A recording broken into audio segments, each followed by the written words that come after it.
यदि बत्ती गुल हो जाए तो मोमबत्ती का प्रयोग करो। यदि तुम यहाँ से नहीं जाओगे तो मैं पुलिस को बुला लूँगी।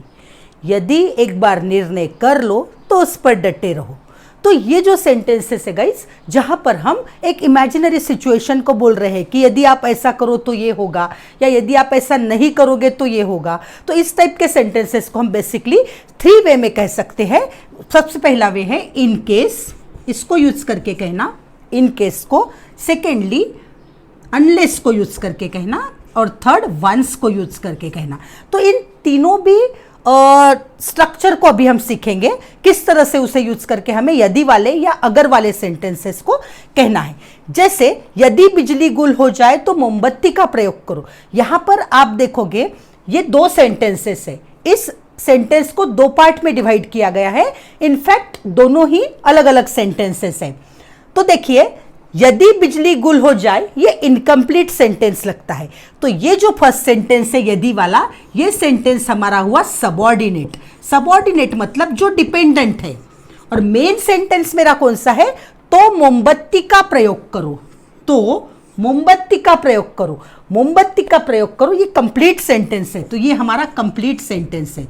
तो इस स्ट्रक्चर में गाइज आपको जो हम इनकेस वाला देखेंगे, इसमें आपको ये दोनों सेंटेंसेस को आइडेंटिफाई करना होगा कि कौन सा सब्जेक्ट डिपेंडेंट है और कौन सा कंप्लीट है। तो इनकेस को यूज करना अगर है, सबसे पहले हम देखेंगे इनकेस को यूज करना। इसमें हम क्या करेंगे? सबसे पहले कंप्लीट सेंटेंस, इसका स्ट्रक्चर हुआ complete sentence plus in case plus subordinate sentence यानी dependent sentence plus dependent sentence.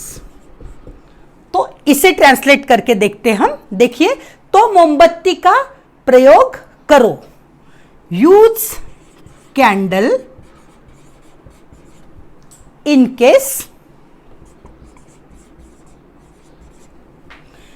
बिजली electricity, in case electricity fails, in case the electricity fails। तो यहां मैंने in case का यूज किया गाइज। यूज कैंडल, ये जो मेन सेंटेंस है मेरा, मोमबत्ती का प्रयोग करो, और in case को डाल के मैंने उस पर जो डिपेंडेंट सेंटेंस है उसे कहा है। तो सेंटेंस हुआ use candle in case electricity fails. तो चलिए और बहुत सारे एग्जाम्पल के थ्रू हम देखते हैं इस स्ट्रक्चर को कैसे करना है। गाइस, ऐसे ही सेंटेंसेस को कंडीशनल क्लॉज भी कहा जाता है। कंडीशनल क्लॉज मतलब प्रेजेंट में जो हम इमेजिन करके बोलते हैं, कोई भी चीज को, कोई भी सिचुएशन को हम इमेजिन करके बोलते हैं। जैसे अगर अभी बारिश आ जाए, यदि अभी बारिश आ जाए तो हमें घर में ही रुक जाना पड़ेगा, या यदि अभी मार्केट बंद हो जाए तो हम कुछ भी नहीं ले पाएंगे। तो ये जो है हम प्रेजेंट सिचुएशन में एजम्पशन कर रहे हैं या तो इमेजिन कर रहे हैं, उस वक्त में कहे गए ये सेंटेंसेस है। तो चलिए इसे बनाते हैं इन केस को यूज करके। सबसे पहले हमें बनाना है इन केस को यूज करके। तो सबसे पहले मैंने बताया था आपको, सबसे पहले हमें मेन सेंटेंस लिखना है प्लस इन केस लिखना है, और फिर हमें डिपेंडेंट सेंटेंस लिखना है। डिपेंडेंट यानी जो हमें अधूरा सेंटेंस लगता है, आधा लगता है, इनकम्प्लीट लगता है, हमें उसे लिखना है। जैसे यदि तुमने मुझे धोखा दिया तो मैं तुम्हें माफ नहीं करूंगा। मैं तुम्हें माफ नहीं करूंगा अपने आप में कंप्लीट सेंटेंस है, और यदि तुमने मुझे धोखा दिया ये उस पर डिपेंडेंट सेंटेंस है। तो सबसे पहले मैं मेन सेंटेंस को लिखूंगी, मैं तुम्हें माफ नहीं करूंगा। अब ये करूंगा हमें बताता है फ्यूचर टेंस, तो उसी तरह से हम उसे ट्रांसलेट करेंगे गाइस। मैं तुम्हें माफ नहीं करूंगा, I will not forgive you, I will not forgive you in case. अब मैंने डाला इन केस को, तुमने मुझे धोखा दिया तो in case you deceive me, you deceive me. In case का मतलब होता है यदि तुमने मुझे धोखा दिया। यदि मेरी जरूरत पड़े तो मुझे कॉल करो, मुझे कॉल करो, ये यहां पर हमारा मेन सेंटेंस है। तो मैं लिखूंगी call me up in case you need me. यदि मेरी मां ने अनुमति दी तो मैं दुबई जाऊंगा, तो मैं भी दुबई जाऊंगा, ये हमारा मेन क्लॉज हो गया। तो यहां से इसे हम ट्रांसलेट करेंगे। जाऊंगा, फिर से हमें फ्यूचर टेंस बता रहा है ये, तो I will also go to Dubai, I will also go to Dubai in case my mother allows me. In case my mother allows me. यदि बर्फ को गर्म किया जाए तो वो पानी बन जाता है। तो ये एक इमेजिन करके बोला गया सेंटेंस है और वो ट्रूथ है कि अगर हम बर्फ को गर्म करेंगे तो वो पानी बन जाएगा। तो वो पानी बन जाता है, ये प्रेजेंट टेंस में ही लिखना है क्योंकि पानी बन जाता है ये प्रेजेंट टेंस वाला सेंटेंस है।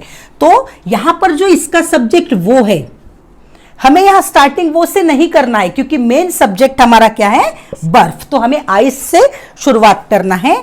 आइस टर्न्स टू वाटर, अब ये हो गया हमारा मेन सेंटेंस। अब मैं लिखूंगी in case, ice turns to water in case. कब होता है वो, कब होता है, यदि हम उसे गर्म करें तो, या यदि उसे गर्म किया जाए तो। In case it is heated, किया जाए। इसके पिछले वीडियो में मैंने इस स्ट्रक्चर को बताया है गाइज, ऐसा किया जाए, वो किया जा रहा है। तो ये पैसिव वॉइस वाला टाइप हो गया जहां पर डूअर जरूरी नहीं है कि कौन हीट कर रहा है, नहीं, हीटिंग वाली क्रिया जरूरी है, तो उसे मुझे इट इज हीटेड में लिखना पड़ा। तो इस तरह से हमने देखा फर्स्ट टाइप इन केस। इसी तरह से हम अभी देखेंगे वंस वाली टाइप और अनलेस वाली टाइप को, यदि वाले सेंटेंस में उसे किस तरह से रखना है। अभी हम यदि वाले सेंटेंसेस को सेकेंड टाइप में कैसे कहना है वो देखते हैं, और वो है हमारा वंस के साथ, ONCE, वंस के साथ सेंटेंस। तो अगर आप इस सेंटेंसेस को देखोगे, यदि एक बार निर्णय करो तो उस पर डटे रहो। यहां पर एक वर्ड नया आया है, एक बार। यदि एक बार उस मूवी को देख लो तो बार बार देखोगे। यदि अपनी फ्रेंड के घर एक बार चले जाओगे तो उससे बार बार मिलने का मन करेगा। तो ये जो एक बार करके कह के हम उस सेंटेंस को बोलते हैं गाइस, तब हम उस सेंटेंस को जोर देकर बोल रहे होते हैं, उसे हम हाईलाइट कर रहे होते हैं कि आपको ये करना ही चाहिए, तब हम एक बार का प्रयोग करते हैं। तो इसे हम वंस के साथ रिप्लेस करेंगे। लेकिन इसका स्ट्रक्चर सबसे पहले हम सीखते हैं वंस प्लस, यहां पर हमें जो डिपेंडेंट क्लॉज है उसे पहले लिखना पड़ेगा और मेन क्लॉज हमें एंड में लिखना पड़ेगा। तो यहां पर हम लिखेंगे dependent sentence plus main sentence. मतलब ये और इजी है, जिस सीक्वेंस में आपको ये दिया गया है एग्जैक्टली उसी सीक्वेंस में आपको इसे ट्रांसलेट करना है। जैसे कि यदि एक बार निर्णय करो तो, ये हमारा डिपेंडेंट हुआ, उस पर डटे रहो, ये कंप्लीट सेंटेंस है। तो आपको इसी वे में करना है, पहले आपको वंस लिखकर इस सेंटेंस को और सेकेंड में सेकेंड सेंटेंस को रखना है। चलिए देखते हैं, यदि एक बार निर्णय करो,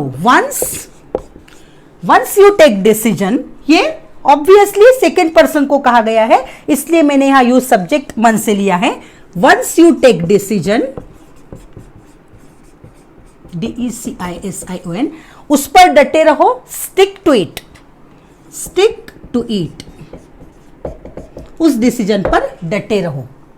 यदि एक बार वादा करो तो उसे निभाओ। फिर से मुझे सबसे पहले लेना पड़ेगा वंस, और यदि एक बार वादा करो, once you promise, once you promise, keep it up, keep it up। यदि एक बार ये किताब पढ़ लो तो तुम्हें अच्छी लगेगी। once you read the book, once you read this book, ये किताब कहा गया है तो मैं बोलूंगी once you read this book, तुम्हें अच्छी लगेगी। Future tense, you will like it, you will like it. बहुत इजी है गाइस। यदि एक बार वो चोर पकड़ा गया तो उसे सजा मिलेगी। Once the thief is caught, thief is caught, आप यहां देख पा रहे हो thief is caught, ये भी पैसिव वॉइस में कहा गया है क्योंकि थिप को कौन पकड़ने वाला है, वो डूअर यहां पर इंपॉर्टेंट नहीं है, उसका पकड़ा जाना इंपॉर्टेंट है, इसलिए thief is caught. Once the thief is caught, तो उसे सजा मिलेगी, he will be punished, he will be punished, या तो he will be given a punishment. तो दोनों टाइप से आप लिख सकते हो, ही विल बी पनिश्ड और ही will be given a punishment. तो ये हुआ हमारा सेकेंड स्ट्रक्चर वंस का, जहां हमें एज इट इज उसे ट्रांसलेट करना है वंस को लेकर। अनलेस वाले स्ट्रक्चर में गाइज अनलेस और इफ दोनों को भी आप यूज कर सकते हो। जैसे अगर आप अनलेस ले रहे हो तो अनलेस के साथ आपको अफर्मेटिव वर्ब लेना पड़ेगा। अफर्मेटिव यानी जो नेगेटिव वे में नहीं है, जो पॉजिटिव है, तो अफर्मेटिव वर्ब लेना पड़ेगा। और अगर इसी सेंटेंस को आप इफ के साथ ले रहे हो, दोनों भी सेम होगा, तो इफ के साथ आपको नेगेटिव वर्ब को लेना होगा। तो बस इतना ही चेंज इसमें आपको ध्यान में रखना है। You can make the sentence using unless और इफ, बोथ आर सेम। तो सेंटेंस हम देखते हैं, यदि तुम नहीं जाओगे तो मैं पुलिस को सूचित करूंगा। हम धमकी दे रहे होते, यदि तुम नहीं जाओगे तो मैं ऐसे करूंगा। तो अनलेस को लेकर आपको कहना है अनलेस, अब नहीं जाओगे को हमें जाओगे बनाना है, अफर्मेटिव बनाना है, क्योंकि अनलेस ये हमें निगेटिविटी का सेंस दे रहा है। तो ये नेगेटिव वर्ड आ गया है अनलेस में, इसलिए मुझे नहीं जाओगे को जाओगे बनाना है। तो अनलेस यू गो, मैंने यू डोंट गो नहीं किया, अनलेस यू गो तो मैं पुलिस को सूचित करूंगा future tense, I will inform police, I will inform the police. और अगर इसी सेंटेंस को मुझे इफ लेकर कहना होता था तो मैं नेगेटिव वर्ब को लेती थी। जैसे if you don't go, if you don't go, जैसे मैंने यहां इफ यू गो लिखा, तो अब मैं बोलूंगी if you don't go I will inform the police. अगर तुम पढ़ाई नहीं करोगे तो फेल हो जाओगे। अनलेस वाला सेंटेंस देखिए कैसे आएगा, अनलेस पढ़ाई नहीं करोगे तो पढ़ाई करोगे लिखना है मुझे। अनलेस यू स्टडी, यही मीनिंग दे रहा है हमें पढ़ाई नहीं करोगे का, अनलेस यू स्टडी, पढ़ाई नहीं करोगे तो अनलेस के बाद मैंने पॉजिटिव वर्ब को लिया, unless you study you will fail. अब इसी को हम देखते हैं इफ सेंटेंस में डाल के। इफ यू स्टडी को मुझे बनाना है don't study, if you don't study you will fail. देखिए बहुत आसान है दोनों भी, जस्ट आपको रिमेंबर करना है कि अनलेस प्लस अफर्मेटिव यानी पॉजिटिव वर्ब और इफ के साथ आपका नेगेटिव वर्ब आएगा। अगर उसने पैसे नहीं बचाए तो वो कार नहीं खरीद सकेगा। Unless he saves money, unless he saves money ही सकेगा, एबिलिटी बताइए जो कैन से मुझे लेना है, he cannot buy a car. If he saves को मुझे नेगेटिव बनाना है, doesn't save money, if he doesn't save money he cannot buy a car.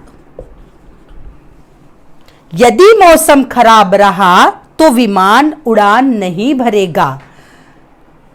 Unless the weather is clear, unless the weather is clear the plane will not take off, the plane will not take off, वो take off नहीं करेगा। और guys इसको if से कैसे बनाना है ये आपको कमेंट बॉक्स में लिखकर मुझे बताना है। अगर आप इस स्ट्रक्चर को समझ गए हो तो आपको श्योर इफ से सेंटेंस बनाना आ जाएगा। और गाइज नीचे सब्सक्राइब की बटन अगर दिखाई दे रही है तो उसे प्लीज क्लिक कर दीजिए, जिससे कि मुझे एंथुजियाज्म मिलते रहे आपको पढ़ाने का, और इसे शेयर भी कर दीजिए।